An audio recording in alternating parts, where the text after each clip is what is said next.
pasoja. Po? Erdhi Berisha në pushtet dhe e dekonspiroi komplet. Tash mos të kesh kuptuar mi themi Berisha si Berish. Duhet ta vërtetosh. Ja, të lutem, po ja. Pse grupi i tretë nuk vazhdoi? Që ke kështu anti-berishist? No, përkundër. Që nga anti-berish komplet. Pse nuk vazhdoi grupi i tretë pasi ekzistonte marrëveshja me shtetin shqiptar? Pse nuk u vazhdoi trajnimi i grupit të tretë? Pyetja është e bukur, po duhet. Po lutem. Këtë pyetje do ta bëjmë zotit Berisha. Aty është. Kur ta kemi intervistë do ta pyes.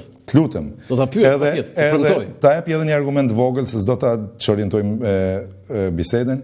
Kur është vërar Luana Radinaj, vëllavi general Ramush Radinajt, ish kryeministrit, Ramushi ka qenë me to, me Ali Ahmetin, kanë qenë Rafet Rama, unë kam punu me Rafet Ramen, edhe kam pas bashkë luftetarë.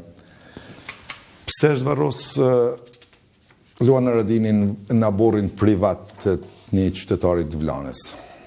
Oh? Të lutem. Forcat policore. Po? Zotit Berisha ka ndesh me marrë kufomen me u kthy forcat serbe. Është proces, e ke një intervista, e ke edhe Ramushin, për të mos nxerret kufoma nga varresat e fshatit, e merr qytetari, thot, unë e varrosin në oborrin tim.